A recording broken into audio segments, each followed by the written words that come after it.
یا میں سمجھتا ہوں کہ جو کمانڈ وہاں پہ کمانڈرز موجود ہیں، یہ ان کی کوتاہی ہے کہ انہوں نے ان چیزوں کو نظر انداز کیا۔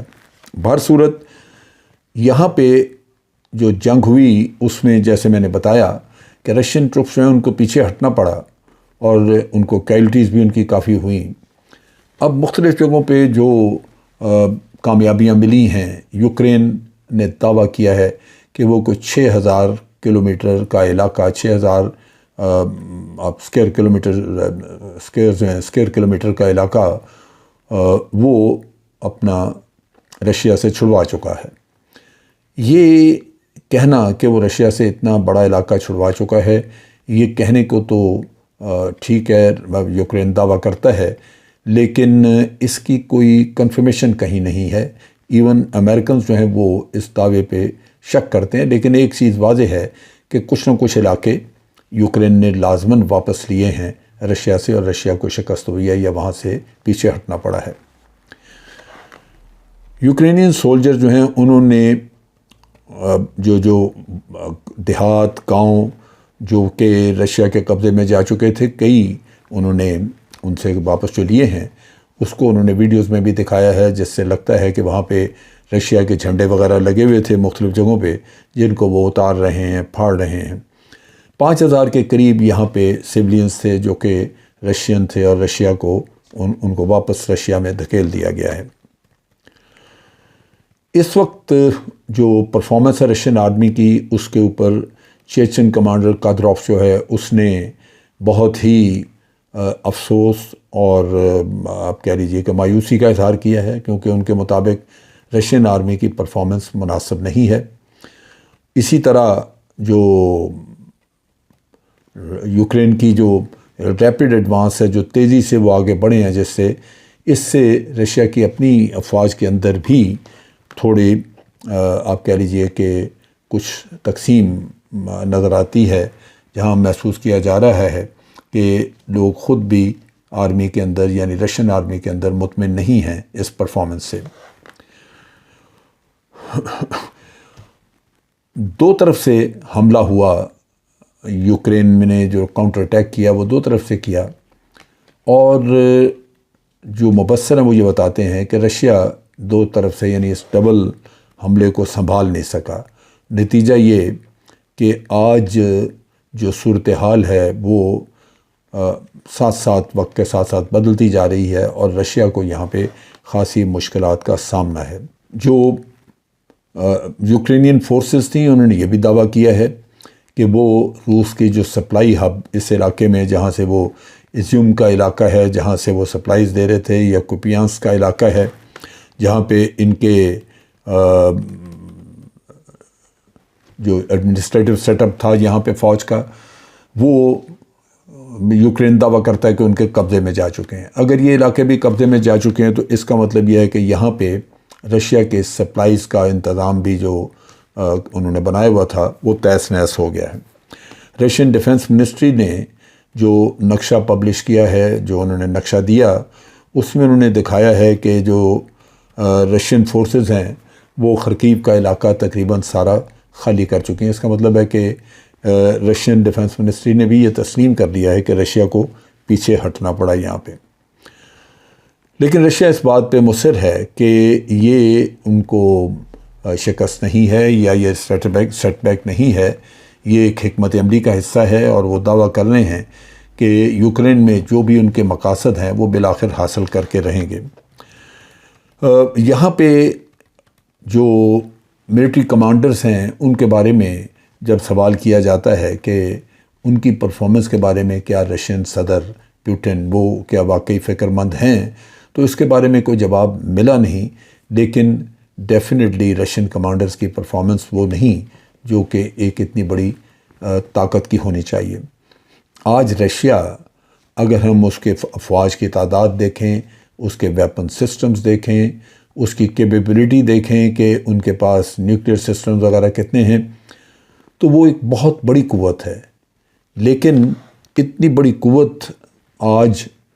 یوکرین میں پھنسی ہوئی نظر آتی ہے۔ مغربی دنیا نے اپنی ایک کامیاب حکمت عملی کے تحت ان کو لا کے وہاں پہ پھنسا کے رکھ دیا ہے، اور رشیا بجائے اس کے کہ وہ مزید علاقہ قبضہ کرتا اور جہاں یوکرین جو ہے وہ مجبور ہوتا کسی معاہدے پہ دستخط کرنے کے لیے، یوکرین کا سٹانس پہلے سے زیادہ سخت ہوتا جا رہا ہے اور لگتا یوں ہے کہ رشیا ایک دلدل میں پھنس چکا ہے۔ جو اسپیشل آپریشنز جس کا رشیا نے دعویٰ کیا تھا کہ وہ کنٹینیو کرتا رہے گا، وہ اب ہالٹ ہوا نظر آ رہا ہے۔ رشین پالیسی اس وقت جو جنگ میں نظر آ رہی ہے وہ یہ ہے کہ زمینی افواج تقریباً اپنا معاملہ روک چکی ہیں، لیکن رشیا کی میزائلز، ان کی ایئر فورس، یہ یوکرین کے مختلف ٹھکانوں پہ پرسین اٹیکس کر رہے ہیں۔ رشیا نے دعویٰ کیا ہے کہ ان کے ہائی ٹیکنالوجی میزائل جو ہیں وہ یوکرین کے مختلف علاقوں، مختلف ان کے فورسز، ان کے سپلائز وغیرہ کو نشانہ بنا رہے ہیں، اور یہ جنگ جو ہے وہ بالآخر رشیا کے فیور میں ہوگی، اس وجہ سے کہ یوکرین کو بہت سارا نقصان اٹھانا پڑ رہا ہے۔ دوسری طرف یوکرین دعویٰ کرتا ہے کہ اس جنگ کو جس طرح چلایا گیا ہے اور جس طرح کاؤنٹر اٹیک میں ان کو کامیابی حاصل ہوئی ہے، وہ سمجھتے ہیں کہ وہ بالآخر رشیا کو شکست دینے میں کامیاب ہوں گے، اور ڈونیٹسک کا علاقہ جتنا بھی انہوں نے رشیا نے ان سے حاصل کیا ہے، یہ بالآخر ان سے واپس لینے میں کامیاب ہوں گے۔ دیکھنے کی بات یہ ہے کہ وہ یہ یوکرین کی آرمی اتنی کامیابی جو وہ دعویٰ کر رہے ہیں حاصل کرتی ہے یا نہیں کرتی، لیکن رشین آفینسو جتنا بھی ہے وہ سارا پھنسا ہوا نظر آتا ہے، اور نظر آ رہا ہے کہ رشیا جو اس کے جو عزائم تھے، جو وہ کامیابی حاصل کرنا چاہ رہا تھا وہاں پہ، وہ کامیاب نہیں ہو سکا اس میں۔ آج کے لیے اتنا ہی۔ افواج پاکستان زندہ باد، پاکستان پائندہ باد۔